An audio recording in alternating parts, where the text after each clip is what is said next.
Welcome to part 2 of how to make a Stormtrooper helmet out of possibly EVA, cardboard, whatever you want to make it out of. So, we talked about how to make the entire face, the tubes, and the vocoder. And I kind of explained what I did here, I hope. Just use Expo markers. I'll show you a little bit more detail.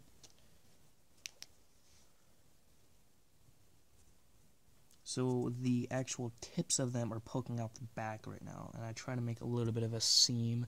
It didn't work out too well, but they're just Expo markers. Now preferably, you'd use the black Expo markers. All I had was blue and red, as you can kind of see whenever I put the light right up to it.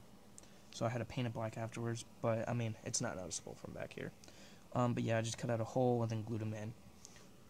So you can see they're kind of close. They're a little bit small, but as good as I can get. And then of course you're gonna just get normal like mesh from anything really, and then glue it to the end of there. All right. So the next thing I'm going to talk about is the actual side of the helmet. So this is where I'm going to tell you guys what you should do and not what you should, or what you shouldn't do. So what I did from here is I glued an extra piece underneath everything, and then the tiers, I guess, I think that's what they're called, the tiers, I glued it underneath. Now my issue is this is actually pretty, sticking out pretty far out. So what I would do is I would still make this, but also have this piece kind of go over it a little bit, and then have this come out. So then everything is nice and flush, like this. Now, this entire piece, is just one piece of cardboard, all the way around to the other side, until it meets here, and then it's straight down. Now, again, if I were you, I'd go all the way until it hits the cheekbone, and then carve out the tier, and then put it underneath, kind of to give it that depth. And then that's honestly as simple as that. That's almost the entire helmet already done. It's just that one strip, and this little lip is normal. Now this one's a little bit, there's a seam there, but there is an actual lip on the original helmet, so it gives you a nice lip. And you can, if you're using cardboard, you can easily make that look even more rounded by just drawing a nice bead of hot glue around there and letting it dry like that. You might have to do it twice since it's probably going to drip inside, so just do it twice and you'll get a nice bead. I tried doing that and it kind of worked. Now this seam you don't need to worry about. It was just the way that I used my bike helmet. Yours hopefully won't have that. So that's the entire helmet done already, except for the ears and the pipes. So the pipes were really tricky. Now in my first helmet video that I'm still going to leave up, I kind of don't want to, but I'm just going to leave it up anyways. The way that I made the pipes are big sections like this. So, boop boop, and then boop boop boop. I try to go with a different technique and just use strips and have them connected, and I feel like it's a little bit more seamless. Now there's still obvious seams on here, but it's a little more pretty, a little bit more flowing with the helmet rather than against it.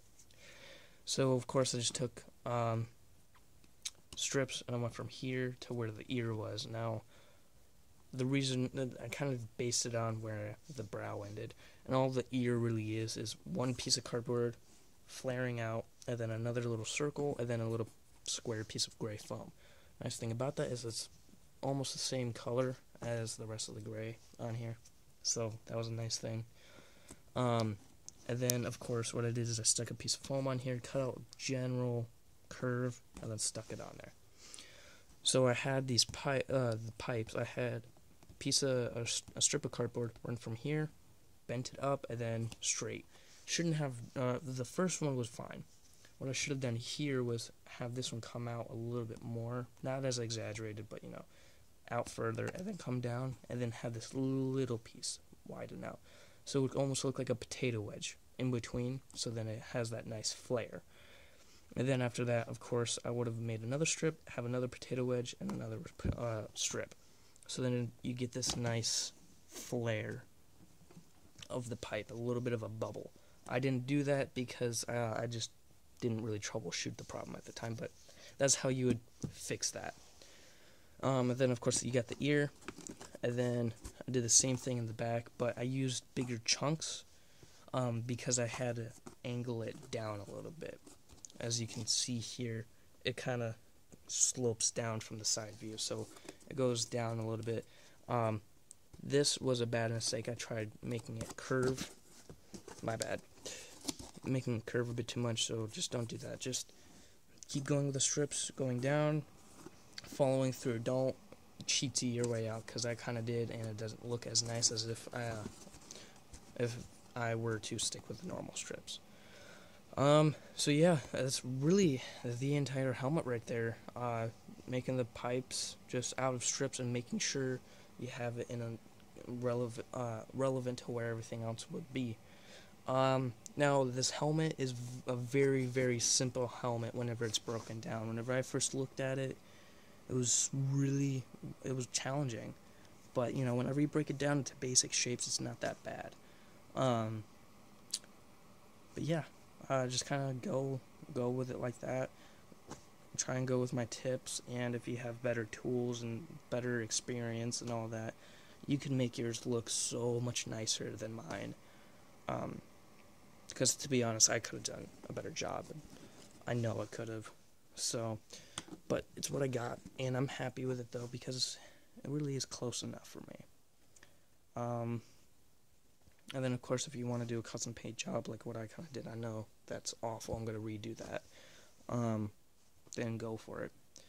Yeah, all the little details, of course, I just painted on there relevant to where they should be. Now these are also supposed to be recessed. Now if I tried doing that with a foam, I would have destroyed the foam. So all I did really is I took a pencil, first I drew out the shape, and then I took the pencil and jammed it in rather than a knife, and then heating it up to expand it, where that would have given it more of like cut out impression. I wanted it to just kind of slope in, so I took a pencil, jammed it in, and went across there like I would with a knife. I also did the same thing for the traps back here. And then of course I just painted everything. And that's another nice thing, is anything that you make always comes together really nicely after you actually paint it. Again, I don't know how many people that are watching this actually follow my channel, but if you do, you would have remembered the handmade E11 that I made. Well, get some better lighting. There is that. Now, this I thought was a clever idea, but it clearly wasn't. Now, for the end of the barrel, it's not too bad, but I wanted to make it look like, you know, heated metal that's been kind of warped and everything. For the tip, I'm going to kind of leave it like that. For the top piece here, I'm going to repaint it. It doesn't look good. There's also a few details that I could have done better. For instance, the handguard, but otherwise, just having it painted already makes it look that much more authentic. So, again, it's not perfect. It's handmade and without any templates, so it's not going to be perfect, but, you know, it's nice enough for me. So, yeah, also, that mess over there, you're going to love what that is. I'll see if I can get a video of that out soon. But yeah, hope you enjoyed, and I'll see you guys later.